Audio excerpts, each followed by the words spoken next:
Je suis morte le couteau enfoncé dans le ventre, les mains de mon frère autour de ma gorge, son visage tordu par une haine que je n'avais jamais soupçonnée.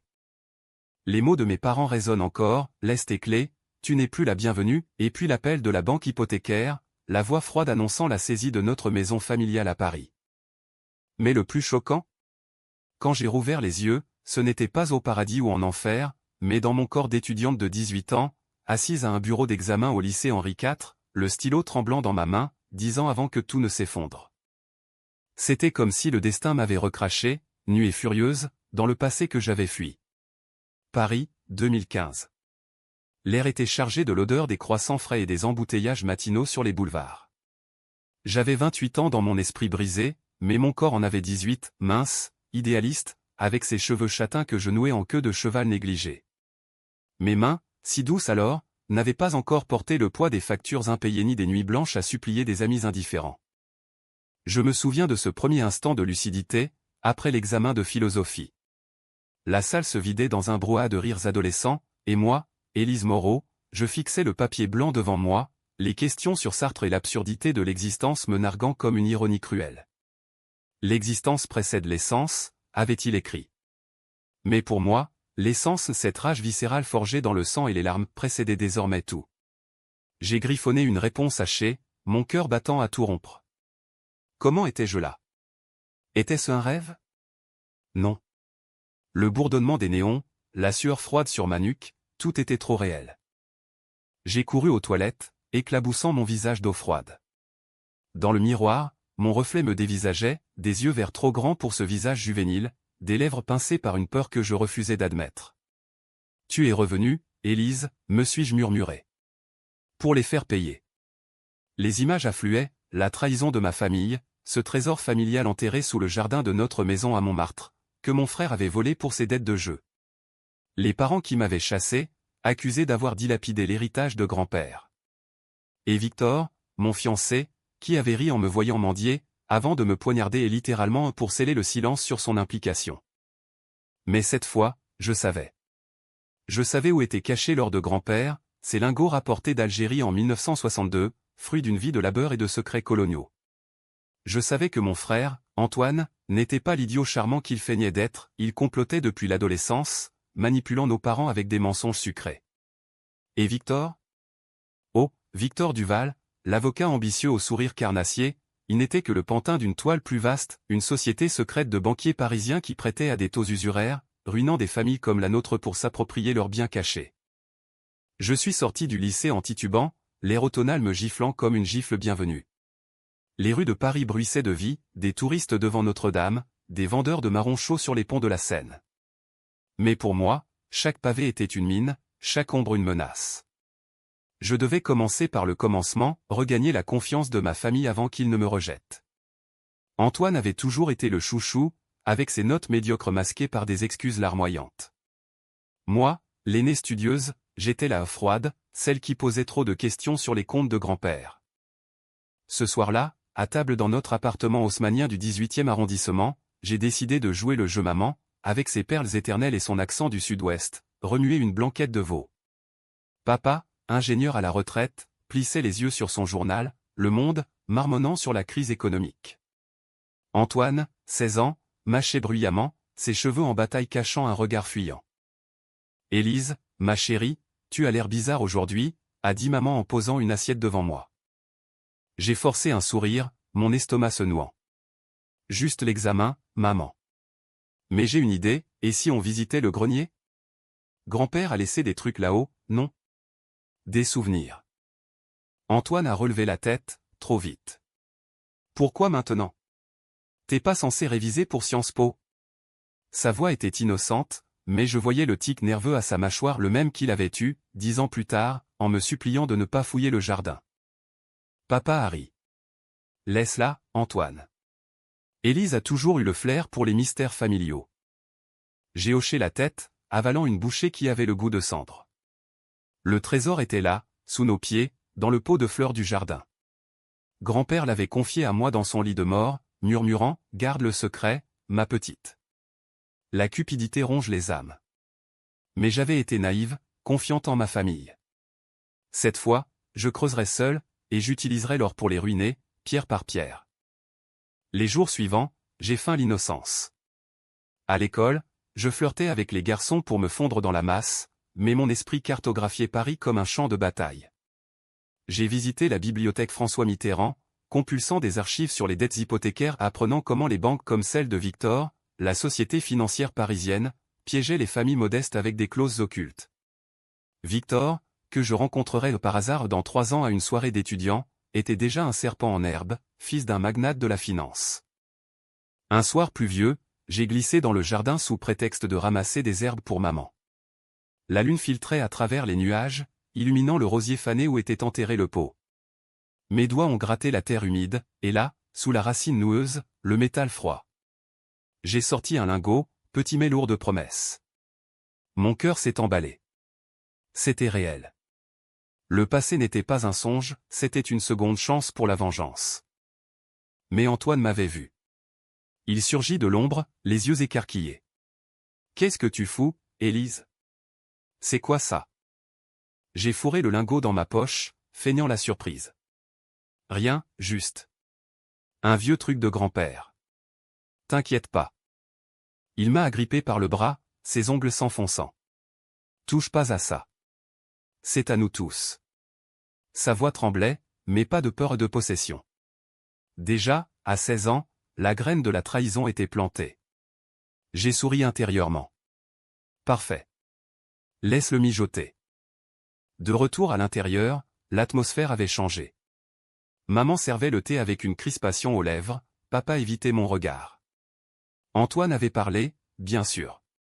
Le lendemain, ils m'ont convoqué dans le salon, les portraits ancestraux nous toisant depuis les murs. « Élise, nous devons discuter », a commencé papa, sa voix grave comme un verdict. « Antoine dit que tu fouilles dans les affaires de ton grand-père. Ce n'est pas bien. La famille, c'est la confiance. » J'ai baissé les yeux, jouant la fille repentante. « Je suis désolé, papa. C'est juste que... j'ai trouvé une lettre. Grand-père voulait que je sache pour l'héritage. » Maman a pâli. « Quel héritage ? » « Il n'y a rien, ma chérie. Juste des dettes. » Mensonge. Je le sentais dans l'air, épais comme le phoque de la Seine. Il savait pour l'or, ou du moins soupçonnait. Grand-père avait murmuré des indices à tout le monde, semant la discorde pour tester nos âmes. Antoine, le faible, avait craqué le premier dans ma vie précédente. Je promets de ne plus y toucher, ai-je murmuré, mais intérieurement, je jurais, vous paierez pour m'avoir jeté à la rue, pour avoir laissé Antoine me tuer pour couvrir ses vols. Les semaines passèrent en une danse macabre. J'ai excellé à l'école, gagnant une bourse pour Sciences Po Ironie, puisque c'est là que j'avais rencontré Victor. Antoine, jaloux, a commencé à saboter, des rumeurs à l'école sur ma folie, des nuits où il vidait le frigo pour me faire accuser de gloutonnerie. Mais je voyais tout, anticipais. J'ai caché 3 lingots dans mon casier, les vendant discrètement à un brocanteur du Marais pour 50 000 € assez pour un appartement minuscule à Belleville, mon refuge secret. Puis vint le premier coup d'éclat. À la fête de fin d'année, j'ai accidentellement renversé du vin sur la robe de la petite amie d'Antoine, une fille snob du lycée. Elle a hurlé, et lui, rouge de rage, m'a giflé devant tout le monde. « Salope! T'es jalouse parce que t'as rien. » Les murmures ont fusé. Mais j'ai ri, essuyant le sang de ma lèvre. « Jalouse ? De toi, Antoine ? Attends de voir ce que grand-père t'a vraiment laissé. » C'était une graine plantée, un poison lent. À la maison, l'atmosphère s'alourdissait. Papa a commencé à tousser, stressé par des factures mystérieuses des prêts qu'Antoine avait secrètement contractés, j'en étais sûr. Maman priait plus fort devant sa Vierge de Lourdes. Et moi ? Je complotais. J'ai contacté un détective privé, un ancien flic du 36 quai des Orfèvres, payé avec mon or. Surveillez mon frère, lui ai-je dit au téléphone, ma voix déguisée en murmure adolescent. Il cache des dettes. Les rapports arrivèrent, Antoine fréquentait des cercles louches à Pigalle, pariant sur des chevaux avec des bookmakers italiens. Parfait. Dans ma vie précédente, ces dettes avaient conduit à l'hypothèque, à mon expulsion. Cette fois, j'accélérerais. Un soir d'orage, alors que la foudre zébrait le Sacré-Cœur visible de notre fenêtre, j'ai confronté Antoine dans sa chambre. Il fumait en cachette, une Marlboro volée. Sors d'ici, Élise. T'es pas ma mère. J'ai fermé la porte, le regard dur. Je sais pour tes paris, petit frère. Et pour le jardin. Si tu touches alors, je le dis à papa. Il a blêmi, puis rit nerveusement. T'es folle. Y a rien là-dedans. Mais ses yeux trahissaient la panique. Il s'est jeté sur moi, me plaquant contre le mur. Ferme-la, ou je te jure. J'ai senti son souffle alcoolisé, et un flash, sa main sur ma gorge, 10 ans plus tard. J'ai repoussé, le genou dans l'estomac. Et c'est, Antoine. Et vois ce qui arrive. Il s'est plié en deux, octant. J'ai quitté la pièce, le cœur triomphant. La guerre était déclarée. Bientôt, les premiers craquements. La banque appela pas encore l'hypothèque, mais un rappel pour un prêt étudiant de papa, gonflé par les intérêts. Maman pleura dans la cuisine. Comment va-t-on payer, Henri? Papa haussa les épaules, usé. On vendra peut-être la maison. Antoine me fusillait du regard par-dessus la table. Il savait que j'étais en train de les pousser au bord. J'ai souri, beurrant mon pain. Tout ira bien. La famille, c'est sacré, non? Mais au fond de moi, la vengeance bouillonnait. J'avais rencontré Victor prématurément, à une conférence sur le droit financier à la Sorbonne. Il était là, 21 ans, charismatique en costume slim, serrant des mains avec l'aisance d'un prédateur. Nos regards se croisèrent, il sourit, et je dus réprimer un frisson de haine. Élise Moreau? Sciences Po, première année, demanda-t-il, s'approchant avec un verre de Bordeaux. Oui. Et vous, Victor Duval, je présume? J'ai entendu parler de votre père. Il rit, surpris. Une fan de finance? Rare chez les littéraires. J'ai flirté, jouant l'étudiante impressionnée, mais chaque mot était une flèche empoisonnée. J'apprenais ses secrets, sa connexion à la société financière, ses conseils pour ruiner des familles endettées. Dans 3 ans, il me séduirait, m'utiliserait pour accéder à notre or, puis me trahirait. Cette fois, je l'attirerais dans le piège.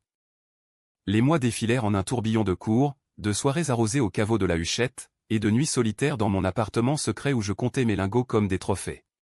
Antoine s'enfonçait, une bagarre à un casino clandestin, un œil au beurre noir qu'il cacha à nos parents. Je l'ai sauvé, payant sa dette anonymement via un virement, pour qu'il me doive et me haïsse encore plus.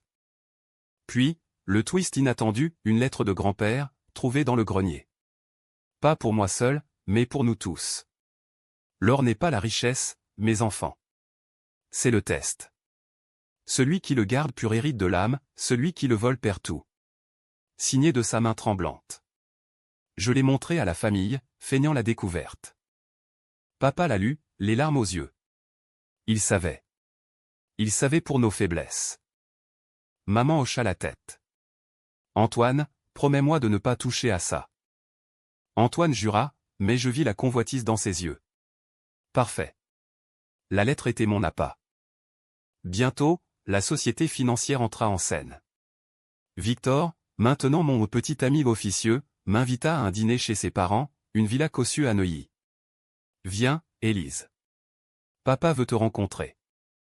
J'y allai, vêtu d'une robe noire moulante, les cheveux relevés pour montrer ma nuque vulnérable d'un leurre. Monsieur Duval, un homme aux cheveux argentés et au regard de requin, me scruta. Votre famille a un héritage intéressant, mademoiselle Moreau. Des rumeurs d'objets précieux de l'époque coloniale. J'ai ri modestement. Oh, rien d'extraordinaire. Juste des souvenirs. Mais intérieurement, je notais, il savait pour l'or. Victor avait fouiné. La nuit, dans la chambre d'amis, Victor me serra contre lui, murmurant des promesses. Je t'aime, Élise. On conquérera Paris ensemble. Sa main glissa sous ma robe, et je le laissai faire, calculant chaque gémissement. Mais quand il s'endormit, je fouillai son téléphone, des mails cryptés à la société, mentionnant un Moreau au potentiel actif à saisir. Le lendemain, je rompis. C'est trop vite, Victor. J'ai besoin d'espace. Il insista, mais je sentis sa frustration, le prédateur privé de sa proie. De retour à Montmartre, le chaos s'installa. Antoine, désespéré par ses dettes, creusa le jardin une nuit. Je l'avais vu venir, droguant son thé avec un somnifère léger. Au matin, le trou béant alerta nos parents. « Qui a fait ça » hurla papa, rouge de colère. Antoine pleura, accusant un cambrioleur. Mais maman trouva la pelle dans sa chambre. La vérité éclata, c'est Paris, c'est vol mineur. Papa le gifla pour la première fois. « Traître ! Tu ruines tout !» Antoine se tourna vers moi, les yeux fous. « C'est elle. Elle m'a piégé. » J'ai nié, larmoyante. « Antoine, pourquoi mentiras-tu ? Je t'aime, petit frère. » Ils le crurent. Il fut envoyé en pensionnat à Lyon, pleurant sa défaite. Mais je savais, il reviendrait, plus vicieux. 2 ans passèrent. J'étais à Sciences Po, brillante, avec un réseau naissant. Victor rôdait, envoyant des fleurs, des messages. La société pressait ma famille, l'hypothèque gonflait, papa vendit sa voiture. Maman tomba malade, un cancer foudroyant au stress, dis-je au médecin. Je visitais Victor dans son bureau, feignant la vulnérabilité. « Aide-moi, Victor. Ma famille est ruinée. » Il sourit, carnassier. « Je peux arranger ça. Signe ce contrat, un prêt de la société contre une part de l'héritage Moreau. » J'ai signé, falsifiant la signature de papa. Mais j'avais déjà déplacé leur entier dans un coffre à Genève, via mon détective. Le piège se referma lors d'une soirée d'anniversaire, dans un loft des Champs-Élysées. Antoine était revenu, réformé, avec des connexions louches. Il cornerisa Victor, murmurant des ragots sur moi. « Elle cache quelque chose, mec. » Lors de grand-père. Victor me confronta dans une alcôve, ivre de champagne. « Où est-il, Élise ? Ne me mens pas. » J'ai ri, pour la première fois librement. « Tu veux l'or ? Viens au jardin familial, minuit. » Il vint, Antoine sur ses talons et ils complotaient ensemble, comme dans ma vie précédente. La pluie tombait dru, transformant Montmartre en marécage. Je les attendis sous le rosier, un flingue acheté illégalement dans mon manteau. Élise, appela Victor, silhouette sombre. Antoine surgit, donne-le-nous, salope. J'ai visé, le cœur froid. Vous m'avez tué une fois. Pas deux. La détonation retentit, Victor s'effondra, balle dans la poitrine. Antoine chargea, mais je tirai encore dans la jambe, pour qu'il souffre. Il hurla, rampant dans la boue. Puis, les sirènes. J'avais appelé la police anonymement, laissant des preuves, mais, enregistrement de leurs menaces. Au commissariat, j'ai pleuré, la victime parfaite. Ils m'ont attaqué. Pour l'héritage. Les flics trouvèrent lors ce qui en restait, un appât planté. Victor mourut à l'hôpital, Antoine avoua tout sous la torture des regrets, les dettes, les meurtres potentiels. Nos parents, apprenant la vérité, s'effondrèrent. Maman, en phase terminale, murmura « Pardonne-nous, Élise. Nous étions aveugles. » Papa vendit la maison à la société, ruiné par le scandale. Ils finirent dans un HLM de banlieue, brisé. Moi, j'héritais de tout, légalement, leur finançant une vie nouvelle, un cabinet d'avocats anti-usure, luttant contre les Duval du monde. Mais le twist ? Dans ma cellule de prison pour meurtre, malgré les circonstances, Antoine visita, paralysé. Pourquoi, sœur ? On était famille. J'ai souri à travers les barreaux. La famille ? C'est ce que vous m'avez pris. Maintenant, vis avec les ombres. Libéré après 1 an, pour vice de procédure, je marchais libre dans Paris. La vengeance n'était pas douce, elle était aigre, comme un vin tourné. Mais elle était mienne. Et dans le miroir, mes yeux verts brillaient, pas de regret, juste une paix froide. Les ombres de Montmartre s'allongeaient comme des doigts accusateurs lorsque je sortis du tribunal, l'air libre me frappant comme une libération tant attendue. 1 an.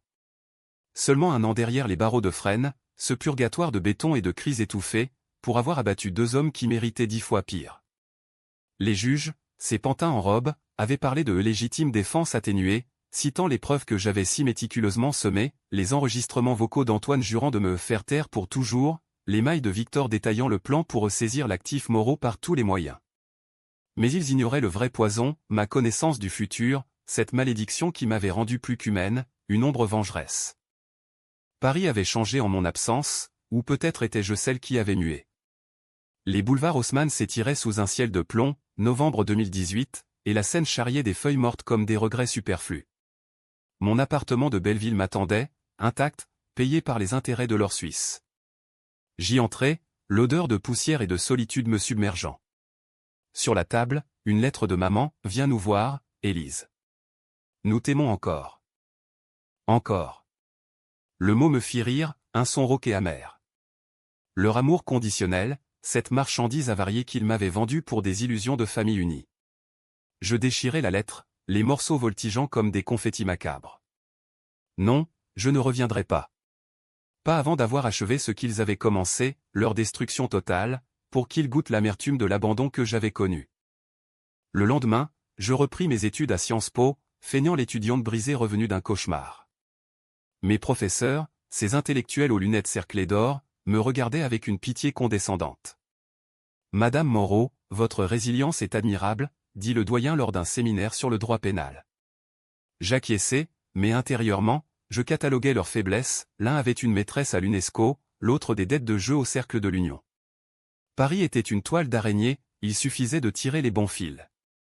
Mon premier acte fut discret, une donation anonyme à une association anti-usure, financée par un lingot fondu. Liberté pour les endettés, s'appelait-elle, et bientôt, les journaux titraient sur la vague de saisies stoppées par une bienfaitrice mystère.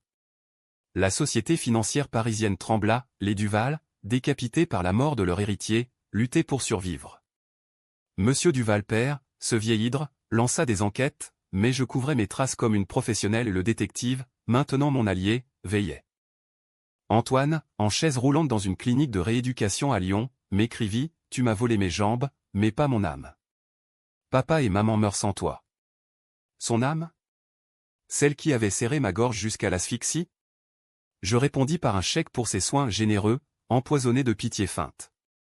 Guéri, frère. La vie est longue. Maman s'éteignit en décembre, un Noël sans lumière. Le cancer l'avait rongée, nourrie par le venin du scandale. Papa m'appela, voix brisée au téléphone. Élise. Elle t'a pardonné. Viens à l'enterrement. J'y allai, vêtu de noir strict, un voile masquant mes yeux secs. L'église Saint-Pierre de Montmartre puait l'encens et les hypocrites, cousins lointains murmurant sur cette affaire terrible, voisins évitant mon regard. Papa, voûté comme un saule pleureur, me serra dans ses bras. Ma fille. Pourquoi? Pourquoi, répétai-je, ma voix un murmure de soie déchirée. Parce que vous m'avez laissé crever, papa. Chassé comme une chienne, pendant qu'Antoine volait tout. Il recula, pâle. Nous pensions. C'était pour ton bien.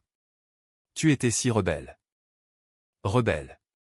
Le mot me brûla. J'avais été loyal, gérant les comptes de grand-père pendant qu'il festoyait. Ton bien? L'hypothèque, les appels de la banque, ma mort entre ses mains, c'était pour mon bien. Il s'effondra sur un banc, sanglotant. Je le laissai là, plantant une graine de culpabilité. Dehors, sous la neige fine, je sentis la première fissure, la vengeance me rongeait, aussi sûrement que le cancer avait pris maman. Était-ce justice, ou folie? Reprenant ma vie, je plongeai dans le réseau des Duval.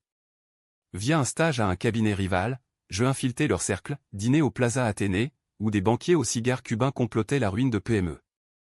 Victor m'avait initié à cela, dans une autre vie, maintenant, j'étais le serpent parmi eux. Une femme, Claire Duval, veuve de Victor, me prit sous son aile ironie cruelle, elle croyait voir en moi une survivante.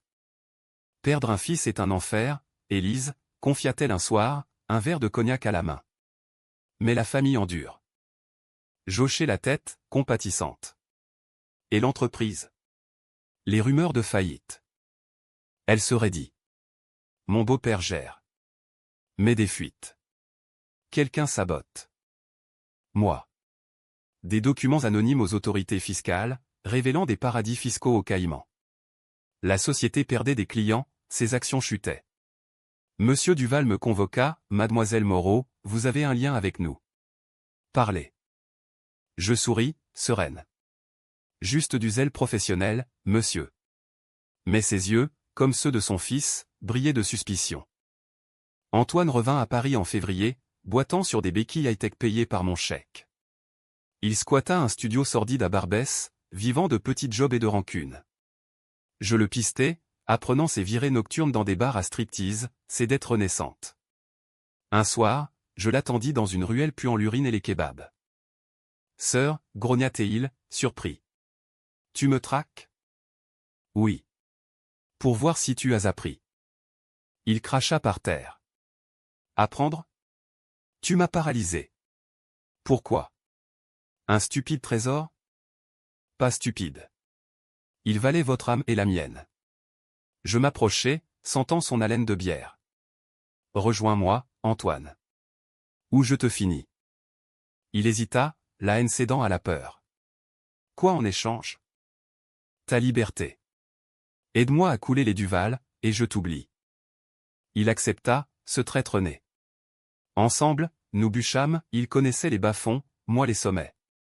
Nous fûmes une équipe improbable, frères et sœurs unis par le sang versé. Le coup suivant frappa en mars. Une fuite massive, contrats illégaux de la société, exposés sur un site pirate. Les médias s'emballèrent, le Figaro titra scandale financier, les Duval au bord du gouffre. Monsieur Duval se suicida dans son bureau, une balle dans la tempe, laissant un mot, la cupidité nous a tués. Claire m'appela, hystérique. Élise, viens. Tout s'effondre. J'y allai, jouant la confidente. Je suis là. Mais en fouillant son coffre code deviné par Antoine, je volai les derniers secrets, une liste de victimes, dont notre nom. Papa, maintenant seul, sombra dans l'alcool. Je le visitai dans son HLM de Clichy, l'odeur de vin bon marché imprégnant l'air. Élise. Ta mère me manque. Et moi, papa? Tu me manques aussi? Il pleura, avouant tout, comment Antoine l'avait manipulé dès l'enfance, fabriquant des preuves contre moi pour l'héritage. J'étais faible. Pardonne-moi. Je le pardonnai à ma façon. Un chèque pour un centre de désintox, et un appel anonyme aux assistantes sociales pour le surveiller. Il guérit, lentement, mais la honte le rongeait. Antoine et moi escaladâmes. Nous ciblâmes Claire, un chantage sur son amant, un politicien impliqué dans des pots de vin. Elle craqua, vendant des actions pour nous payer le silence. L'entreprise s'effondra, rachetée par mes alliés anti-usure. Mais la tension montait. Antoine changeait, des nuits où il me fixait, murmurant « et si on arrêtait ?» La culpabilité le minait. On est des monstres, Élise. Des monstres? Ils nous ont fait tel. Le climax survint en mai, lors d'une réception au Louvre. Claire, ruinée, y présenta son dernier projet, une fondation pour les victimes de la finance. Ironie suprême. Je m'y infiltrai, Antoine en ombre. Dans les jardins des Tuileries, sous les fontaines murmurantes, elle me confronta. C'était toi, n'est-ce pas? La bienfaitrice. Et la destructrice. J'admis, voix calme. Votre famille a pris la mienne. J'ai repris la vôtre. Elle dégaina un revolver hérité de son beau-père. Pour Victor. Antoine surgit, la plaquant. La lutte fut brève, un coup de feu, dans l'épaule de Claire. Elle hurla, attirant la foule. Nous fûmes arrêtés, mais les preuves pointaient vers elle, tentative de meurtre sur une activiste. Libérés, Antoine et moi fêtâmes dans un bistrot de la Butte. On l'a eu, dit-il, levant son verre. Mais ses yeux étaient hantés. Et maintenant? Maintenant, on vit. Pourtant, la nuit, seul, je sentais le vide. La vengeance avait comblé le trou en moi, mais l'avait élargi. Papa, sobre, m'écrivit, reviens. Soyons une famille. J'hésitais. Peut-être. L'été 2019 enveloppa Paris d'une chaleur oppressante, transformant les rues en four où les Parisiens, ces éternels râleurs, se plaignaient en sirotant des pastis dilués. Moi, Élise Moreau, 21 ans dans ce corps rajeuni mais âme vieillie de siècles, je marchais le long des quais, le soleil cognant sur mon chapeau de paille comme un accusateur silencieux. La scène scintillait, indifférente au drame qu'elle avait englouti, amour perdu, secret financier, et maintenant, les échos de ma vendetta qui résonnaient encore dans les couloirs des tribunaux et des rédactions. La société financière n'était plus qu'un cadavre administratif, dépecé par les régulateurs européens. Claire Duval, en thérapie psychiatrique à Sainte-Anne, balbutiait des confessions sur l'héritage maudit des siens. Et moi? J'étais la phénix, renaissant des cendres que j'avais moi-même allumées. Mais la victoire avait un goût de fiel. Antoine, mon complice réticent, s'était éclipsé après l'affaire du Louvre, laissant un mot laconique, « Je pars pour Marseille. Trouve la paix, sœur. Moi, je cherche la mienne. » Paix. Ce mot m'était étranger, un luxe pour les innocents. Je l'imaginais, boitant sur les quais du Vieux-Port, hanté par nos actes, le sang de Victor sur ses mains tremblantes, les cris de Claire dans la nuit. Avait-il raison? Était-ce la fin, ou juste un interlude avant le prochain acte? Papa m'avait supplié de revenir. Son appartement à Clichy, un cube gris aux murs lézardés, puait le tabac froid et les regrets non dits.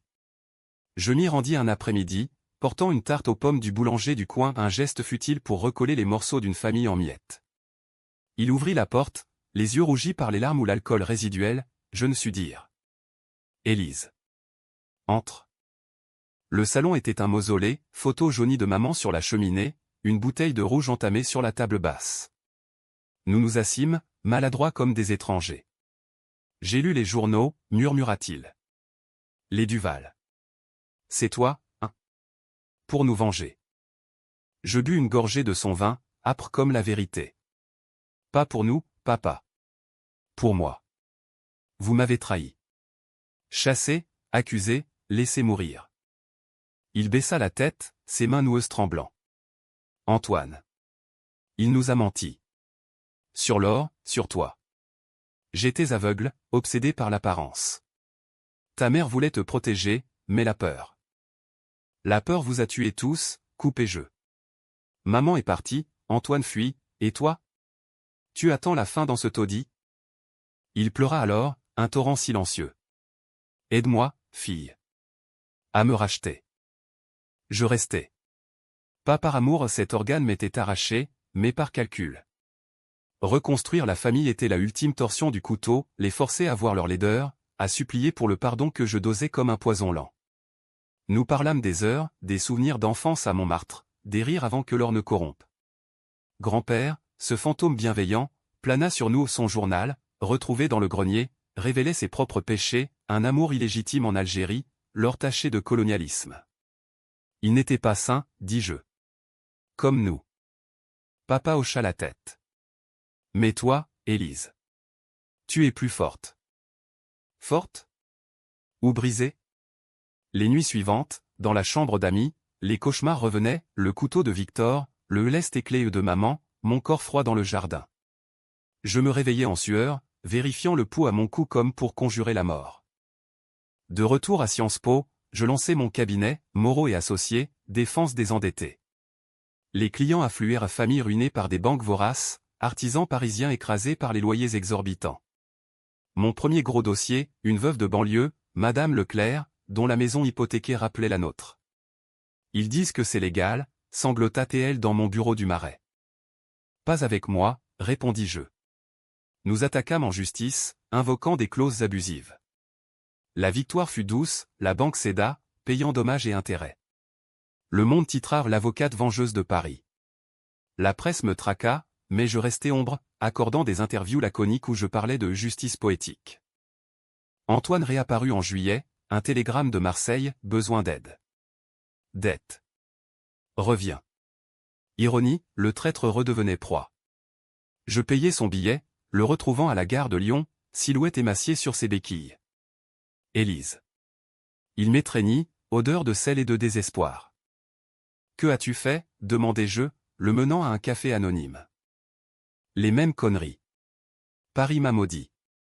Il avoua, Paris sur la Côte d'Azur, un créancier corse aux méthodes brutales. Aide-moi, comme avant. Je payais, mais à un prix, travaille pour moi. Dans le cabinet. Rédige des plaintes. Il accepta, et pour un temps, nous fûmes une équipe. Frères et sœurs, unis contre le monde qui nous avait broyés. Papa rejoignit, gérant les archives, une famille recomposée, fragile comme du ver filé. Les dîners du dimanche revinrent, blanquettes de veau, rire forcé sur les absurdités de la loi.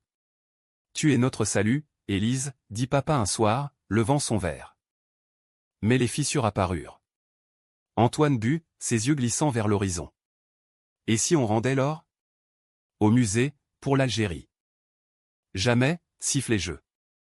C'est à nous. Papa intervint, il a raison. Ce trésor nous a détruits.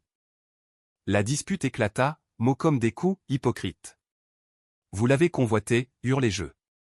Antoine se leva, béquille claquant. C'est toi la destructrice. Il partit, claquant la porte. Papa pleura. Seul, je sentis la solitude m'engloutir. Étais-je la vengeresse, ou la prisonnière de mes propres chaînes? Le rebondissement vint d'un client inattendu, un journaliste des Investigatives France, Pierre Laurent, enquêtant sur les Duval. Beau, quarantenaire aux tempes grisonnantes, il m'interviewa dans mon bureau, ses yeux bleus sondant les miens. Vous haïssez la finance, Élise. Pourquoi? La trahison, répondis-je, surprise par ma franchise. Ma famille ruinée par des vautours. Il hocha la tête. La mienne aussi. Père suicidé par dette. Une étincelle. Nous dînâmes, puis plus, nuit passionnée dans son appartement du 5e, où il me fit oublier les ombres. Tu es plus qu'une avocate, murmura-t-il un matin, traçant des doigts sur mes cicatrices invisibles.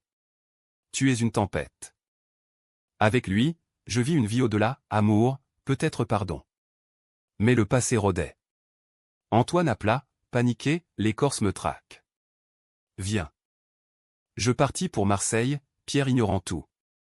La ville bouillonnait, calanque turquoise contrastant avec les bas-fonds. Antoine se cachait dans un hôtel miteux du Panier.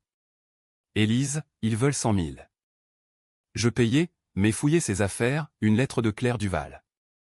Rejoins-moi. Révélons la vérité sur Élise. Elle nous a tous manipulés. Trahis. Encore. Antoine, mon frère, complotait avec l'ennemi. La confrontation fut explosive, dans une crique déserte. Pourquoi, hurlai-je, le vent salé fouettant mes cheveux. Il faut arrêter le cycle. Tu nous tues tous. Claire surgit, armée. Pour mon mari.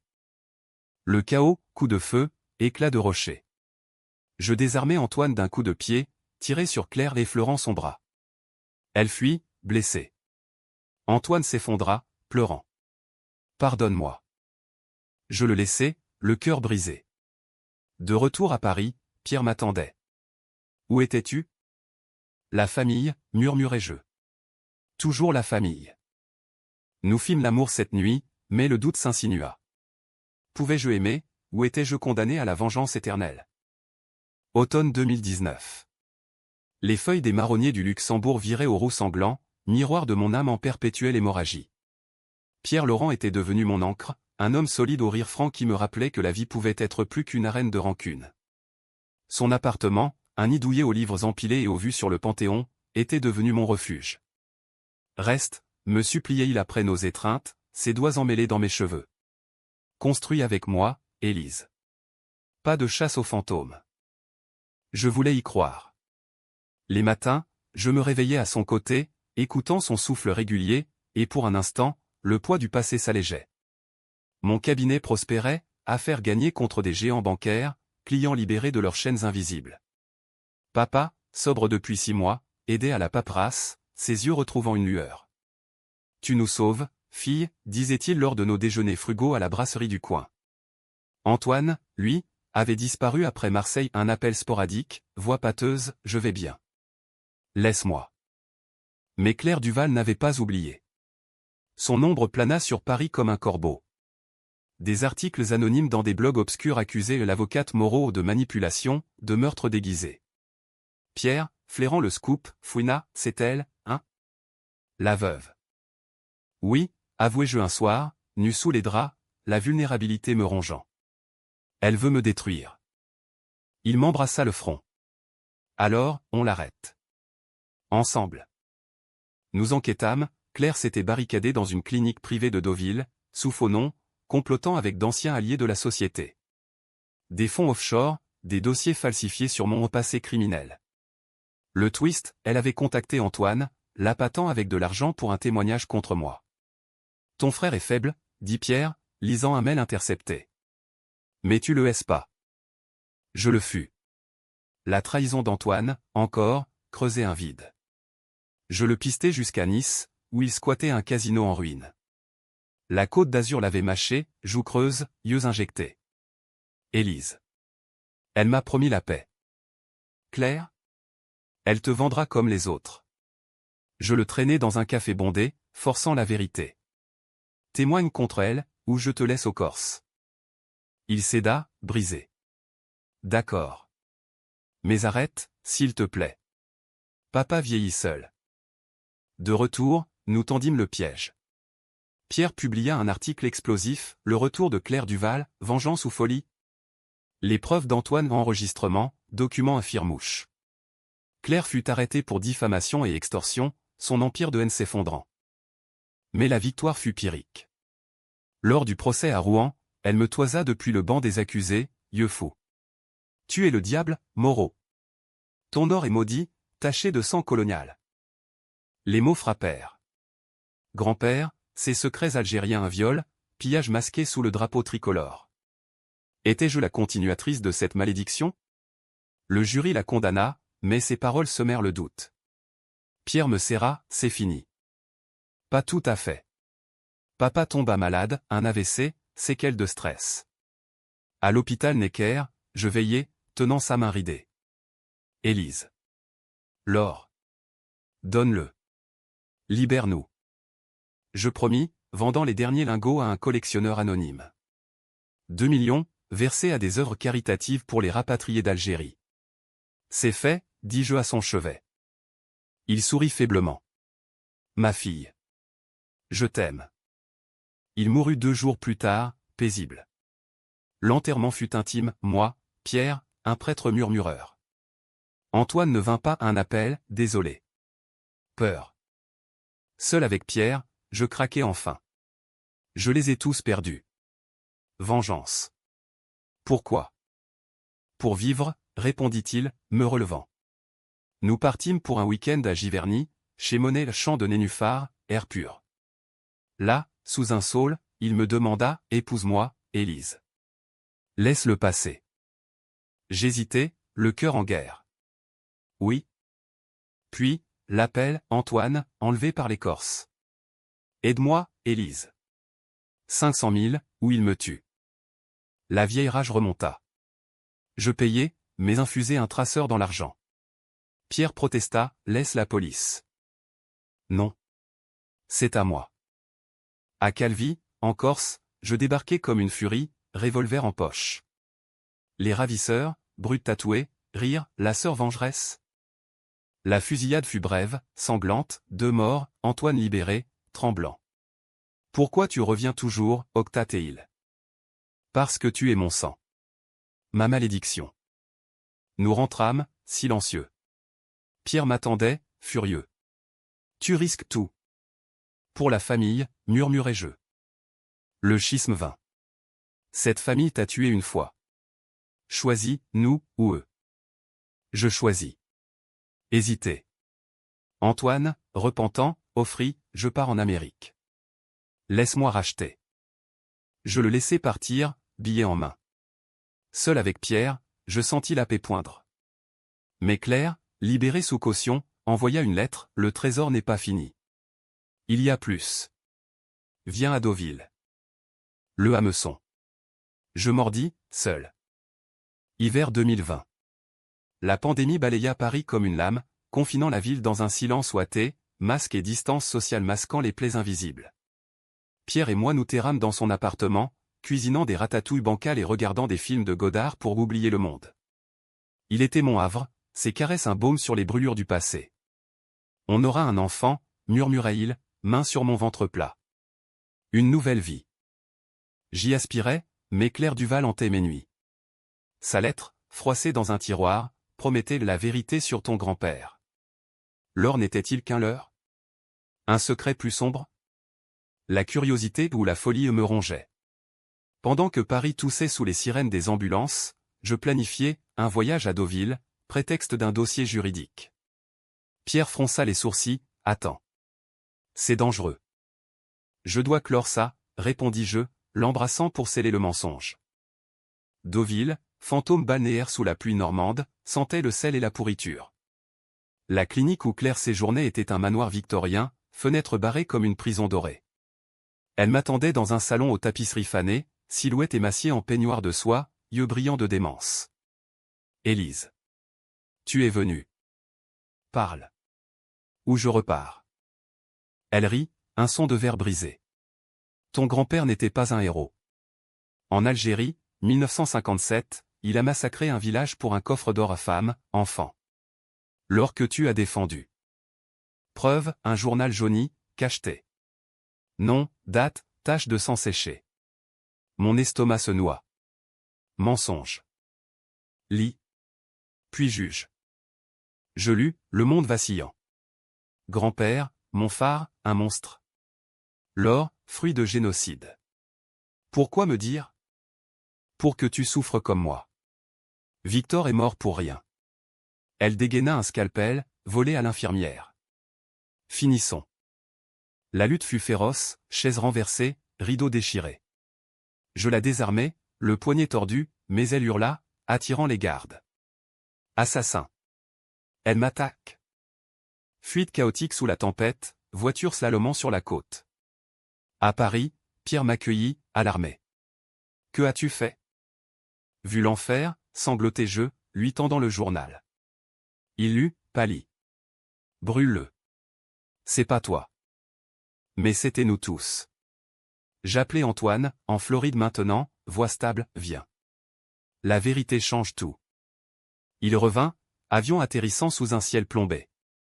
Réunion familiale dans mon bureau, Pierre, Antoine, moi, le journal entre nous. Grand-père était un tueur, dis-je. Antoine pleura. Et nous? On a vengé un fantôme. Pierre intervint, racheté. Donner tout aux victimes algériennes. Nous le fîmes, fonds créé, or redistribué via une fondation. Les médias saluèrent le geste réparateur des moraux. Mais le climax final, clair, échappé, nous traqua. Une nuit, intrusion chez Pierre, coup de feu, verre brisé. Elle visa Antoine, criant pour Victor. Je plongeai, prenant la balle dans l'épaule. Douleur fulgurante, sang chaud. Pierre la plaqua, désarmant.